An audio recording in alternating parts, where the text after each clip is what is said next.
The blood-red sun hung low over the harsh terrain of Wyoming Territory, 1878, as Willa Summers choked back her tears, refusing to give Harlan Morris the satisfaction of seeing her break. Her scalp burned as he yanked her across the dusty main street of Redemption Creek by her auburn hair, the spectacle drawing unwanted attention from the townsfolk, who did nothing but watch with morbid curiosity. Some even laughed. Her humiliation was complete when Harlan threw her down into the mud outside the saloon. "You worthless little thief!" Harlan spat, his breath reeking of whiskey as he towered over her trembling form. "Thought you could steal from me and get away with it?" "I didn't steal anything," Willa protested, trying to rise to her feet despite the pain shooting through her body.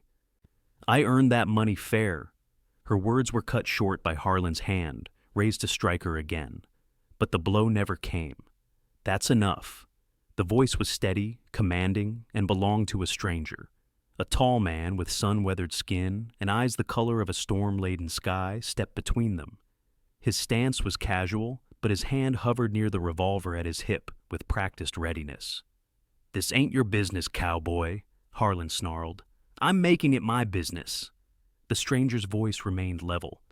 "No man treats a woman like that in my presence. She's a thief and my employee. She's not your property." The cowboy cut him off, his voice dropping dangerously low. He glanced down at Willa, his expression softening momentarily before he looked back at Harlan. "You'll never touch her like that again." Harlan's hand twitched toward his own gun, but something in the cowboy's eyes made him reconsider. With a final curse, he spat on the ground and stalked back into the saloon. The stranger extended his hand to Willa.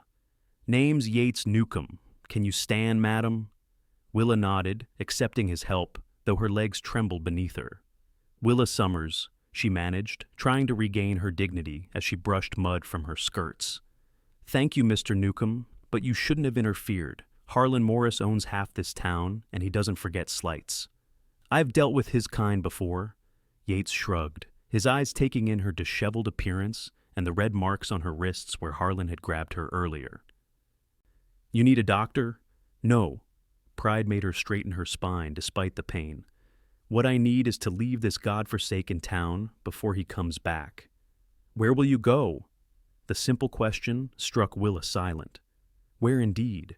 She had no family, no friends outside Redemption Creek, and precious little money, certainly not enough to start over somewhere else. She'd come west after the war had taken her father and brothers, hoping for a new beginning. Instead, she'd found only hardship and men like Harlan Morris. "I don't know," she admitted finally. Yates studied her for a moment, then nodded as if coming to a decision. "I'm heading to Elkhorn Ranch. My brother has work there, and they're always looking for help. It's 3 days' ride from here." "You're offering me work?" Willa asked suspiciously. "I'm offering you a way out of town before that snake returns with friends," Yates corrected. "What you do after that is your choice." Willa hesitated. Everything she'd ever been taught warned against trusting strangers, especially men. But the alternative was staying in Redemption Creek, where Harlan would surely find her. "I have to get my things," she said finally. Yates nodded. "I'll wait by the livery, but be quick about it." 30 minutes later, Willa approached the livery stable with a small bundle of possessions, all she had to show for 2 years of working at Morris's saloon. She'd managed to keep the money she'd saved, sewn carefully into the hem of her dress. It wasn't much, but it represented freedom. Yates was waiting with 2 horses, a sturdy chestnut gelding and a dappled mare. "Can you ride?" he asked. "Since I was 5, Willa replied, surprising herself with a hint of pride in her voice. It had been years since she'd been on horseback, but some skills never truly disappeared. As they rode out of Redemption Creek, Willa fought the urge to look back. There was nothing for her there but misery. Instead, she focused on the broad shoulders of the man riding beside her, wondering what twist of fate had brought Yates Newcomb to town on this particular day. "Why did you help me?" she asked when they'd put several miles between themselves and town. Yates was silent for so long that Willa thought he might not answer. Finally, he said, "My sister died because good men did nothing. I promised myself I'd never be that kind of man." The simplicity of his answer silenced her. There was a story there, a painful one. Judging by the tightness around his eyes, but Willa didn't press.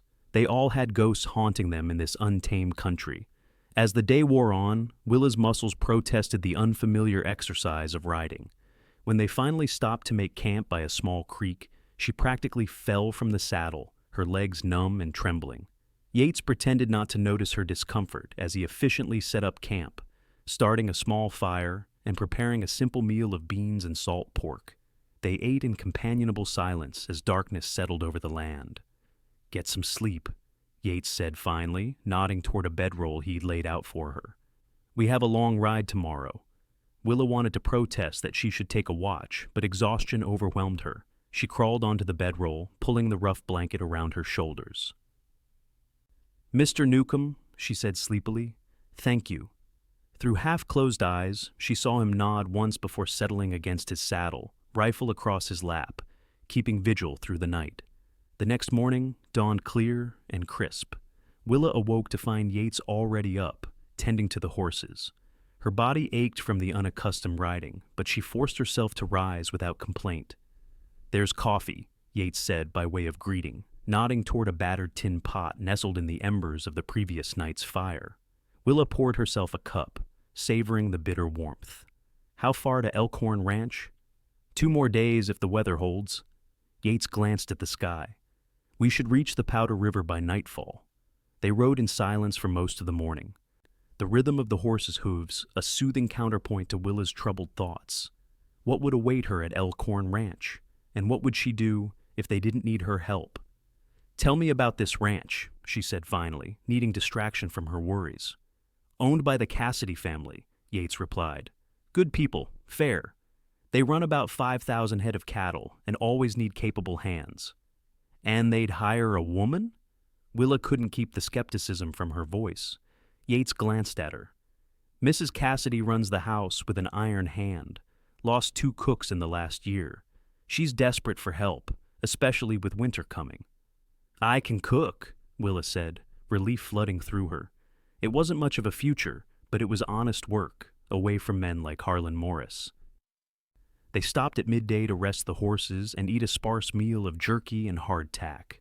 As Willa chewed the tough meat, she studied her companion. Yates Newcomb wasn't handsome in the conventional sense. His features were too harsh, too weathered by sun and wind, but there was something compelling about him. Strength certainly, but also a quiet dignity that she found herself respecting. "You've been out west long?" she asked. "Since '65. Came out after the war." His tone discouraged further questions about that time. "And your brother? He works at Elkhorn?" Yates nodded.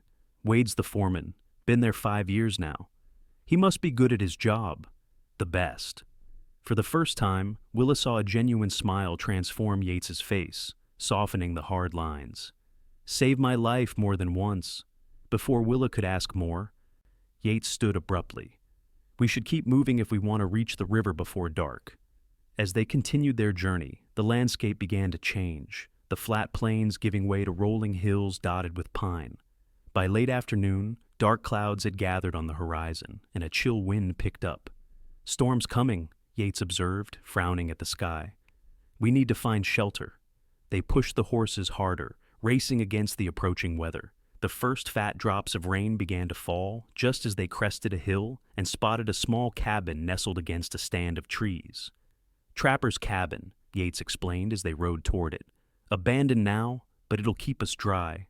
The cabin was indeed empty, though signs of occasional use remained: a stack of firewood, crude furniture, and a stone fireplace. Yates quickly started a fire while Willa tended to the horses, securing them in a lean-to attached to the cabin's side.